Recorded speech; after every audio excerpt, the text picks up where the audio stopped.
금요 찬양 예배 가운데 나오신 한 분 한 분 주님의 이름으로 환영하고 축복합니다. 오늘 함께 나눌 하나님 말씀은 열왕기하 5장 1절부터 6절까지 말씀입니다. 5장 1절부터 6절까지 말씀 우리 함께 교독하겠습니다. 제가 먼저 1절 말씀 읽겠습니다. 아람 왕의 군대 장관 나아만은 그의 주인 앞에서 크고 존귀한 자니 이는 여호와께서 전에 그에게 아람을 구원하게 하셨음이라. 그는 큰 용사이나 나병 환자더라.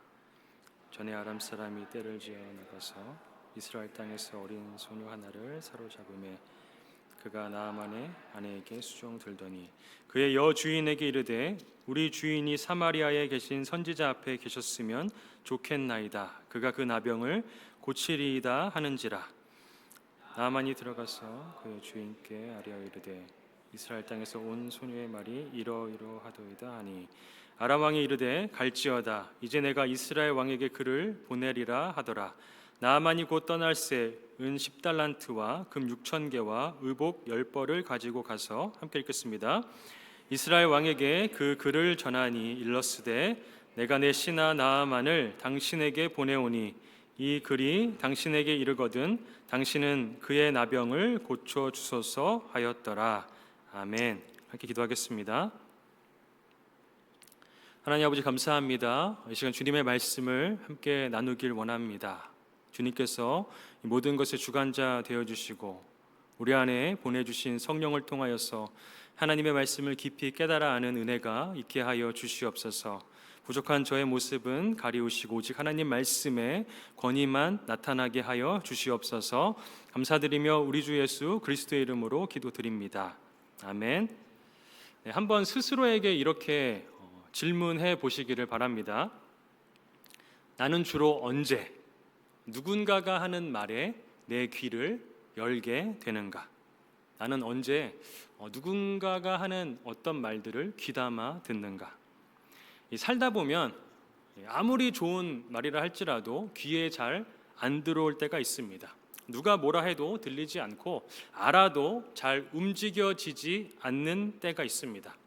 그런데 가끔은 아주 작은 말, 뜻밖의 한 문장이 이상하게 마음속에 콕 박힐 때가 있습니다. 별 기대 없이 들었던 말인데 그 말이 나를 멈추게 하고 생각하게 하고 심지어 움직이게 만들 때가 있습니다. 오늘 본문에 등장하는 나아만 장군의 경우가 그랬습니다. 오늘 본문 1절 말씀을 보시면 그를 이렇게 소개하고 있습니다. 아람 왕의 군대 장관 나아만은 그의 주인 앞에서 크고 존귀한 자니 그는 여기 기록되어 있는 것처럼 힘 있는 사람이었습니다. 성공한 사람이었습니다. 그는 자신의 주인인 이 아람 왕을 제외하고는 사실 누구의 말을 들을 필요가 없을 정도로 자기 원대로 살아도 아무도 뭐라 할 수 없을 정도로 아주 괜찮은 위치에 있던 사람이었습니다. 그런데 그런 그에게 이름조차 없는 한 어린 소녀의 말이 들립니다. 오늘 본문 3절 말씀입니다. 그의 여주인에게 이르되 우리 주인이 사마리아에 계신 선지자 앞에 계셨으면 좋겠나이다. 그가 그 나병을 고치리이다 하는지라. 그리고는 그 어린 이 소녀의 말대로 나아만 장군이 행동합니다. 4절 말씀입니다. 나아만이 들어가서 그의 주인께 아뢰어 이르되 이스라엘 땅에서 온 소녀의 말이 이러이러하더이다 하니 왕에게 나아가는데 저 시골에 있는 어떤 한 아이가 한 말을 듣고선 왕에게 왕이시여 저 시골에 있는 어떤 한 아이가 이런 말을 했습니다 라고 지금 가장 높은 위치에 있는 왕한테 그런 보고를 하고 있다는 것입니다. 우리 다 회사 다니시는 분들 생각하시면 대기업 CEO한테 가는데 저기 어디 시골 안에 살고 있는 어떤 한 소녀가 이런 말을 했는데 한번 들어보시겠습니까? 라고 말하는 것과 같은 상황이 될 수 있습니다. 여기서 우리는 중요한 질문을 던져볼 수 있습니다. 왜 누구의 말도 들을 필요가 없는 이 권세 있는 나아만 장군이 자기 집에서 종살이나 하는 이 이름 없는 어린 소녀의 말에 귀를 기울였던 것입니까? 왜 나아만 장군은 그의 말을 들은 것입니까? 첫째로 그가 절박했기 때문에 그 소녀의 말을 들었습니다. 오늘 본문인 1절 말씀의 끝부분을 보면 이렇게 기록되어 있습니다. 그는 큰 용사이나 벗 나병 환자더라. 이 짧은 한 문장이 모든 것을 설명해 줍니다. 앞서 나눴듯이 그는 겉보기에 모든 걸 가진 사람이었습니다. 아람 왕의 신임을 받는 군대 장관이었고 나라를 승리로 이끈 나라의 영웅이었습니다. 부와 명예, 권력 모두 가진 사람이었습니다. 하지만 그 모든 영광 뒤에 그러나라는 반전이 붙습니다. 그는 크고 존귀한 용사이지만 그러나 나병 환자였습니다. 아무리 성공하고 또 존귀해 보여도 누구나 인생 안에 해결되지 않은 어떤 문제 하나쯤은 안고 살아간다라는 사실을, 그 현실을 이 말이 우리에게 보여주고 있습니다. 겉으로는 굉장히 멀쩡해 보이는 것 같은 사람도 그 마음 깊은 곳엔 말 못할 고통이 있을 수 있고, 굉장히 완벽해 보이는 어떤 사람도 때로는 자존감의 결핍, 관계의 상처, 설명되지 않는 불안, 반복되는 실패, 인생이 주는 무료함이나 혹은 번아웃 또는 영적인 슬럼프와 같은 문제 하나쯤은 안고 살아갈 수 있다는 것입니다. 나아만이 그랬습니다. 그는 겉으론 완벽했지만 누구에게도 쉽게 말할 수 없는 약점을 안고 있었습니다. 그 어떤 힘으로도 고칠 수 없는 나병이었습니다. 단 하나님은 이 문제를 해결하실 수 있었습니다. 그러나 그는 하나님을 알지 못했고 하나님의 말씀의 권위와 능력에 대해서도 전혀 알지 못했습니다. 하지만 그에게는 하나가 있었습니다. 간절함, 절박함이 있었습니다. 그는 어떻게 해서라도 자기가 가진 이 문제를 해결하고 싶어 했습니다. 바로 그 절박함이 그가 가졌던 어떤 권세, 자존심, 위치, 이 모든 것들을 내려놓고 그를 움직이게 하는 동기가 되었습니다.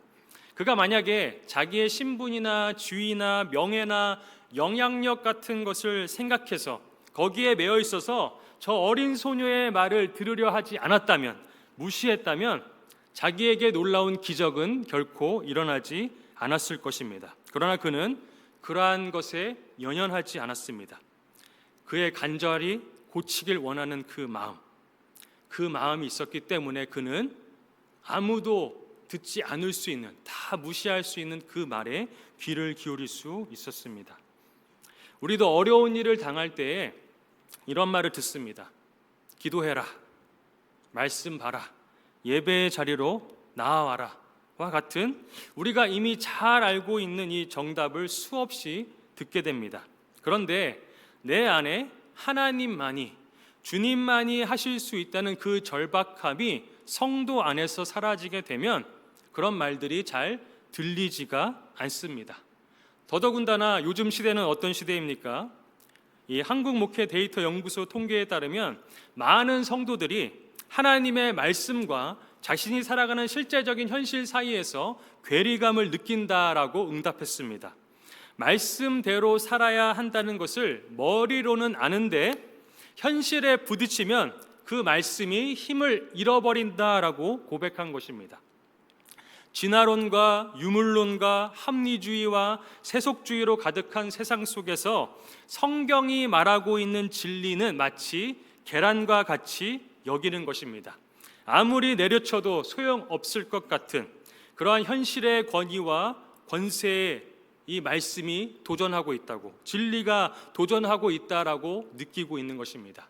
계란으로 바위를 치는 것 같은 그러한 마음이 세상 사람들에게 있는 것이 아니라 하나님을 알고 말씀도 알고 있는 성도들의 마음속에서 이미 고백되어지고 있다는 것입니다. 그래서 말씀은 들려지고 있지만 그러나 정작 성도에게는 들리지 않는 시대, 진리는 분명하게 존재하고 있지만 반응하지 않는 시대처럼 변해버린 그러한 세대를 우리가 살아가고 있습니다. 어쩌면 이 시대만이 아니라 내 자신도 마찬가지일지 모릅니다. 기도해야지 하면서도 급한 일 먼저 처리하고 기도하려고 합니다. 말씀 읽어야지 하면서도 휴대폰을 먼저 들게 되는 우리. 때로는 그렇게 하기로 결심해 놓고도 우리의 하루가 너무 바빠서, 마음이 너무 복잡해서 말씀 한 줄, 기도 한 호흡조차 놓치고 지나갈 때가 있습니다. 그래서 우리는 알면서도 놓치고 믿으면서도 밀어내는 연약한 내 자신을 보게 됩니다. 우리에게 무엇이 필요합니까? 진리를 몰라서가 아닙니다. 말씀이 없어서가 아닙니다. 지금 내 안에 말씀이 진리로 들리게 되는 절박함이 필요합니다.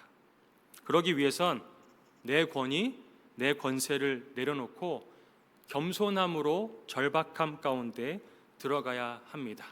내가 옳다라고 여기는 것들, 내가 맞다라고 여기는 것들, 지금 나에게 굉장히 중요하다라고 여기는 것이 하나님이 아니라면 그 모든 것을 내려놓고 하나님만을 갈구하는 절박함을 가지고 주님 앞에 나아가야 할 줄로 믿습니다. 세상의 소음, 내 마음의 소음이 너무 커서 하나님의 말씀이 들리지 않는 것 같은 순간에도 이 절박함이 회복되면 작고 미약한 하나님의 속삭임조차 우리 귀에 그때서야 들리게 됩니다. 마치 예배 중 찬양이나 기도의 한 문장이 마음에 꽂히고 아무도 주목하지 않았던 성경 한 구절이 내 인생의 방향을 찾게 되는 것도 그러한 절박함이 있기 때문에 그렇습니다. 아무 생각 없이, 아무 고민 없이, 아무 갈구함 없이 기도의 자리 가운데, 말씀의 자리 가운데 나오면 아무 일도 일어나지 않는 일들을 수없이 끝없이 고백할 수밖에 없습니다. 그러나 내 안에 절박함이 있을 때, 하나님만을 구하는 겸손함이 내 안에 회복하게 될 때 놀랍게도 그때서야 하나님의 말씀이 들리게 됩니다. 저는 모태신앙으로 자라왔습니다. 많은 분들이 아마 여기 계신 분들이 모태신앙으로 자라오신 분들이 계실 것입니다. 그리고 아마 오랜 시간 신앙생활을 하셨을 것입니다. 수없이 많은 말씀들을 들으면서, 설교 말씀들을 들으면서 성경 공부 자리에 가면서 살아오게 됩니다. 그런데 내 안에 갈급함이 없으면, 하나님 찾을 일이 없으면 하나님 말씀이 그렇게 끝없이 선포되어도 귀에 들리지 않는 것과 같습니다. 제가 그랬습니다. 저는 아주 예전부터 제 마음속에 항상 들리는 말씀 한 구절이 있었습니다. 마태복음 6장 33절 말씀, 먼저 그의 나라와 의를 구하라, 그리하면 이 모든 것을 더하시리라. 그런데 저는 하나님께 항상 이 말씀이 마음에 들릴 때마다 말씀드렸습니다. 먼저 더해 주시면 그 나라와 의를 찾겠습니다. 먼저 주시면 한번 찾아보겠습니다. 하나님의 말씀이 계속해서 제 마음 가운데 들렸어도 그 말씀을 진리로 받아들이지 않는 삶을 계속해서 살아왔습니다. 그러나 미국에 와서 정말로 하나님과 씨름해야 되는 순간이 찾아왔을 때, 그때서야 그 말씀을 붙잡을 수밖에 없었습니다. 그리고 놀라운 건 그 말씀을 붙잡자 정말로 하나님이 모든 것을 더해 주시는 것을 경험하기 시작했습니다. 하나님은 약속의 하나님이신 줄 믿습니다. 우리가 절박함으로 나아가면 하나님께서 우리의 신음에도 응답하여 주시고 그 절박한 심령 가운데 하나님의 말씀을 들려주실 줄로 믿습니다. 그것을 발견할 수 있는 우리 모든 성도님들 될 수 있기를 간절히 소망합니다. 우리에게 문제가 있습니까? 그렇다면 그 문제로 인해 생기게 되는 내 마음 안에 절박함을 외면하시거나 포기하지 않기를 바랍니다. 내 안에 이대로는 안 되겠다라는 마음, 지금 아니면 기회가 없다라는 위기감, 무언가 간절히 필요하다는 갈망, 이것이 절박함입니다. 이대로는 안 되겠다는 마음, 지금 아니면 기회가 없다는 위기감, 무언가 간절히 필요하다는 갈망, 이 절박함이 회복될 수 있기를 바랍니다. 이 절박함이 내 귀를 열고 그 절박함이 하나님께 나아가는 통로가 됩니다. 그렇게 하나님께 나아가면 반드시 들으시고 은혜 베풀어 주실 줄 믿습니다. 히브리서 4장 16절 말씀 우리 함께 읽겠습니다. 시작. 그러므로 우리는 긍휼하심을 받고 때를 따라 돕는 은혜를 얻기 위하여 은혜의 보좌 앞에 담대히 나아갈 것이니라. 아멘. 오늘 우리가 기도할 때 이 말씀을 붙잡고 주님 앞에 이대로는 안 되겠다는 마음으로, 지금 아니면 기회가 없다는 위기감으로, 무언가 간절히 필요하다는 갈망으로 기도할 수 있기를 바랍니다. 그런가 하면 두 번째로, 누구의 말도 들을 필요가 없는 나아만은 자기 집에 붙잡혀왔던 이 이스라엘 소녀의 말에 왜 귀를 기울였습니까? 그것은 그 소녀의 태도 때문이었습니다. 먼저 이 소녀의 현재 신분을 우리가 한번 다시 생각해 보기 원합니다. 2절 말씀입니다. 전에 아람 사람이 떼를 지어 나가서 이스라엘 땅에서 어린 소녀 하나를 사로잡음에 그가 나아만의 아내에게 수종들더니, 그녀는 지금 아람으로 사로잡혀온 포로 신세입니다. 아람 군대가 침략했을 때 자신의 가족이 아마 다 생명을 잃었을 수 있습니다. 자신이 자라온 고향 땅을 잃어버렸습니다. 그런데 게다가 원수 중에 원수 같은 이 적국의 군대 장관인 나아만 장군의 집에까지 끌려온 신세가 되었습니다. 그렇게 나아만 장군의 집에서 이름도 없이, 부모의 보호도 없이, 살 권리조차 없이, 자유도 없이 평생을 붙잡혀 살아야 할 처지에 놓여 있었습니다.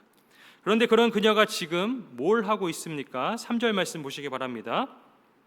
그의 여주인에게 이르되 우리 주인이 사마리아에 계신 선지자 앞에 계셨으면 좋겠나이다. 그가 그 나병을 고치리이다 하는지라.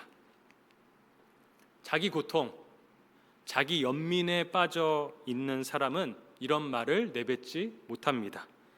자기 상처가 훨씬 더 커 보이는 사람, 자기 아픔이 훨씬 더 커 보이는 사람은 이런 말을 내뱉을 수가 없습니다. 그녀는 상처받았지만 상처 안에 갇혀 있지 않았습니다. 절망 속에 있었지만 하나님의 능력을 기억하고 있었습니다. 무력한 처지였지만 하나님을 신뢰하는 확신이 그녀의 말에 담겨 있었습니다. 그녀는 그래서 패배자처럼 살지 않았습니다. 그녀는 원수가 앞에 있는 자리에서도 하나님을 바라보면서 말할 줄 아는 사람이었고 살아갈 줄 아는 사람이었습니다. 그녀는 나아만에 비하면 굉장히 작은 사람이었지만 하나님 보시기에는 누구보다도 강하고 큰 사람이었습니다. 왜냐하면 누구도 이런 상황에서 쉽게 할 수 없는 행동을 지금 이 어린 소녀가 하고 있었기 때문입니다. 그녀는 원망하지 않았습니다. 저주하지 않았습니다. 복을 말했습니다.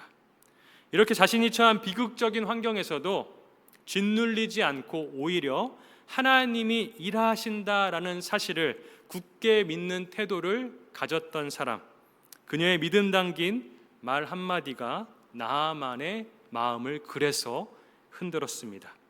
이러한 그녀의 믿음은 그녀가 했던 말, 그가 그 나병을 고치리이다 라는 말에 고스란히 담겨져 있습니다. 이 말은 그냥 장군님, 우리 동네에 가면 선지자가 있는데 어쩌면 고쳐질지도 모르겠는데요, 그런 사람이 있던데 고쳐지면 참 좋겠어요 라는 식으로 말했던 것이 아닙니다. 이 소녀는 단호하게 말합니다.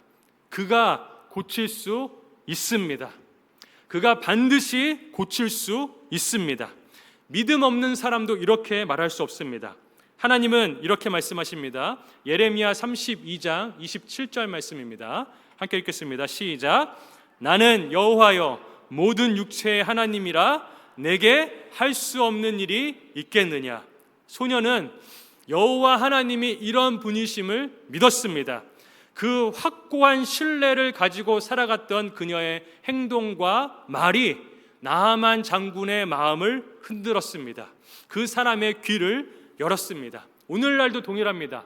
누가 이 호락호락하지 않은 세상에서 하나님의 말씀을 들리게 할 수 있습니까? 확신만을 전달할 수 있습니다. 나도 하나님 말씀 신뢰하지 못하고 살아가는데 어떻게 다른 사람들을 그 확신으로 돌이킬 수 있겠습니까? 우리에게 무엇이 필요합니까?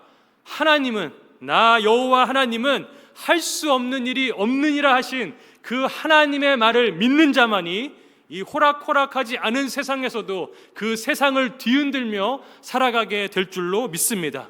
나는 그 확신을 가지고 이 세상을 살아가고 있습니까? 무너져 있는 내 가정을 바라보면서, 무너져 있는 내 마음을 바라보면서, 내가 안고 있는 문제를 바라보면서 하나님이 하시면 반드시 고쳐줄 수 있다라는 그 확신이, 그 선포가 내 말과 행동 가운데 묻어나고 있는지를 돌아볼 수 있기를 간절히 축복합니다. 우리도 이 소녀와 같이 절망적인 상황에서도 모든 것을 하실 수 있는 하나님을 향한, 예수 그리스도를 향한 믿음과 신뢰가 회복되기를 간절히 원합니다. 내 주변에 이 소녀와 같이 어떤 비극적인 상황에도 이렇게 믿음을 선포하며 살아가는 사람이 있습니까? 나는 내 가정에서 그러한 믿음을 선포하며 살아가는 사람입니까? 아니면 하나님 잘 믿어야 되지만 세상 것도 좀 해야 돼 라고 가르치고 있습니까? 하나님 사랑하는 것 기쁘지만 세상 것도 참 기뻐 라고 말하며 살아가고 있습니까? 집안에 문제가 생기고 어려움이 생길 때, 내 안에 감정이 상하고 상처가 생길 때 나는 다른 사람 앞에서 어떻게 반응하고 있습니까? 정말 하나님만이 해결할 수 있는 분처럼 행동하고 있습니까? 아니면 하나님도 내 마음은 해결할 수 없어 라는 자세로 행동하고 살아가고 있습니까? 우리는 우리 자신을 돌아봐야 합니다. 혹시 내 주변에 있는 사람들에게 내가 하나님의, 또 하나님을 향한 신뢰를 선포하는 사람으로 살아가고 있다면 그 삶은 너무나도 귀한 삶인 줄로 믿습니다. 우리가 그 삶을 계속해서 바라보며 연약하지만 꿈꾸며 나아갈 수 있기를 간절히 소망합니다. 하나님께서, 우리가 지금 에스겔서를 묵상하고 있지 않습니까? 에스겔서를 보면서 이 반복되는 심판의 메시지 속에서 오늘 본문도 그랬지만 하나님이 그러실 필요가 전혀 없는데 이스라엘 백성들이 계속해서 돌아올 수 있도록, 그래서 하나님을 알 수 있도록 이 모든 것들을 행하고 있다라고 말씀하십니다. 저는 그 말씀을 보면서 사실 마음이 너무나 아팠습니다. 마치 누군가의 사랑을 얻기 위해서 그러지 않아도 되는데 무릎 꿇고 쩔쩔매며 빌고 있는 그런 사람의 모습이 떠올랐기 때문입니다. 우리를 창조하시고 모든 것을 이끄시고 나를 주관하시고 내가 예배할 수 있게 하시고 호흡할 수 있게 하시고 내가 가진 것들을 갖게 하시고 아무것도 하지 않고 하나님 앞에 진실하지도 않고 열심히지도 않은데도 불구하고 여전히 이렇게라도 살아갈 수 있게 하시는 하나님이신데도 불구하고 하나님은 우리에게 내 마음을 원한다라고 하시면서 절절매고 빌고 있는 모습으로 다가오시는 하나님처럼 여겨졌기 때문에 그렇습니다. 하나님이 그렇게 간절한 마음으로 빌고 계신데도 불구하고 내 삶을 돌아보니까 그 하나님의 사랑을 하나님의 사랑답지 않게 받고 있는 제 자신이 너무 슬펐습니다. 그리고 하나님 사랑에 응답하지 못하는 것에 너무나 죄송한 마음이 들었습니다. 우리는 예수 그리스도의 은혜로 하나님을 알게 되고 믿게 되고 구원의 여정 가운데 들어갈 수 있게 되었습니다. 하나님은 이스라엘을 향하여서 너같이 구원을 얻은 자가 어디 있느냐라고 말씀하시면서 그래서 내가 행복한 사람이다 라고 말하고 있습니다. 그런데 여전히 구원만으로는 부족합니다 라고 말하면서 행복하지 않습니다. 그래서 하나님이 계십니까? 라고 묻고 있는 저의 연약함, 우리의 연약함, 우리가 이 모습을 돌아보고 정말 하나님이 살아계시다는, 하나님이 역사하신다는, 이미 우리 삶 가운데 찾아오셨고 구원하셨던 그 은혜를 기억함으로 확신 가운데 담대하게 정말 하나님만을 사랑하는 마음과 모습으로 나아갈 수 있는 저 우리 모든 산호세 온누리교회 성도님들 될 수 있기를 간절히 소망합니다. 바라기는 우리가 그렇게 믿음으로 내뱉는 한 문장이 나의 인생을 바꿀 뿐만 아니라 누군가의 인생을 여는 열쇠가 될 수 있음을 기억하며 살아갈 수 있기를 간절히 바랍니다. 이제 말씀을 마무리하면서 마지막으로 이 나아만 장군의 움직임에 주목하기 원합니다. 오늘 본문 4절과 5절에는 이 왕에게 곧장 나아가 이스라엘로 가겠다는 나아만의 요청이 담겨져 있습니다. 그러면서 이 왕이 엄청나게 많은 선물을 들고 가라는 그 왕의 명령까지 4절과 5절 말씀에 등장합니다. 여기서 우리는 또 하나의 메시지를 발견합니다. 믿음은 감동이 아니라 반응입니다. 감동은 눈물을 흘리고 끝날 수 있습니다. 그런데 믿음은 진짜로 우리의 삶이 움직이게 만듭니다. 내가 믿음이 있다면 좋다 에서 멈추지 않고 그래서 내가 이제 뭘 해야 하지로 이어져야 합니다. 나아만은 절박했기 때문에 귀를 열었고 어린 소녀는 믿음으로 한마디를 던졌고 나아만과 심지어 아람 왕까지도 그것을 믿음으로 받아서 즉각적으로 반응합니다. 믿음은 반응하게 합니다. 우리가 알았다면, 믿었다면 이제 뭘 해야 할지 고민해야 합니다. 이제 정말로 어떻게 살아가야 할지를 심각하게 생각해 봐야 합니다. 그리고 머릿속에만 감동으로 남게 하는 것이 아니라 실제적으로 내 삶의 행동을 바꿔가야 합니다. 하나님은 지금도 이러한 원리로 역사하십니다. 크고 요란한 소리가 아니라 작고 단호한 한마디를 통해 절박한 귀에 들려지는 말씀을 통해서 우리의 삶을 새롭게 만드십니다. 하나님이 지금 이 순간 우리에게 물으십니다. 너는 지금 귀를 열고 있느냐? 너는 지금 내 말씀에 반응하고 있느냐? 이 질문이 우리 인생의 방향을 다시 한번 새롭게 바꾸는 전환점이 되기를 축복합니다. 나아만의 인생 전환점은 대단하고 화려해 보이는 마치 모든 것을 다 줄 수 있는 것처럼 말하는 세상 지식, 사단의 속삭임에서 오지 않았습니다.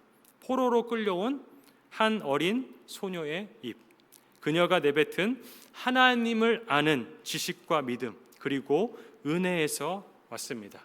오늘 본문을 보면 이미 그에게 이 하나님의 은혜가 흐르고 있었던 것을 우리가 알 수 있습니다. 1절 말씀을 다시 보시기 바랍니다. 여호와께서 전에 그에게 아람을 구원하게 하셨음이라. 그가 왜 왕 앞에 존귀한 왕이 될 수 있었습니까? 하나님의 은혜가 없으면 그는 그런 사람 될 수 없었습니다. 하나님은 성도만 창조한 것이 아니라 이 땅을 살아가는 모든 사람을 창조하셨습니다. 그래서 이 땅을 살아가는 모든 사람은 하나님의 은혜 아래 사실상 존재합니다.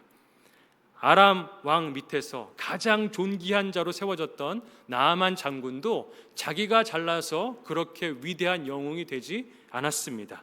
여호와께서 전에 그에게 아람을 구원하게 하셨던 섭리가 있었기 때문에 그 자리 가운데 올라갈 수 있었습니다. 이 은혜가 없었다면 그의 삶 없었습니다. 그가 아직 하나님을 모르고 있을 때에도 하나님은 그를 쓰시고 그를 부르시고 그를 만나실 준비를 하고 계셨던 것입니다. 우리는 이미 이 은혜, 내 삶을 하나님께로 이끄시는 예수 그리스도 그 은혜의 물결 안에 있습니다. 이제 이 은혜를 따라서 내 문제를 가지고 절박한 심정으로 다시 주님께 내 마음을 열기로, 귀 기울이기로, 믿음에 반응하면서 살기로 다짐하는 저와 우리 모든 성도님들 될 수 있기를 예수님의 이름으로 축원합니다. 말씀을 기억하면서 이 시간 함께 기도하겠습니다. 하나님 아버지 감사합니다. 이 시간 주님, 우리가 말씀이 없어서, 하나님의 말씀을 몰라서, 성경 통독을 하지 않아서, 40일 기도를 하지 않아서 하나님의 뜻을 모르는 것이 아니라 하나님 아버지 내 안에 정말 하나님만이 하실 수 있다는, 내 문제를 고칠 수 있다는 그 믿음과 절박함이 있는지를 돌아보게 하여 주시옵소서. 이 시간 하나님만을 갈망하는 그 갈망이 회복되어지게 하여 주시옵시고, 세상에 우리의 시선을 두는 것이 아니라 오직 하나님께 우리의 시선을 둘 수 있도록 하나님 우리의 마음을 이 밤에 움직여 주시옵소서. 그래야지 하나님 아버지 정말로 주님께서 베푸시는 그 은혜의 물결 속에서 하나님께서 예비하신 축복들을 풍성하게 누리며 살아갈 수 있는 저 우리 모든 성도님들 될 수 있도록 은혜 베풀어 주시옵소서. 모든 것 주님께 감사드리며 우리 주 예수 그리스도의 이름으로 간절히 기도드립니다.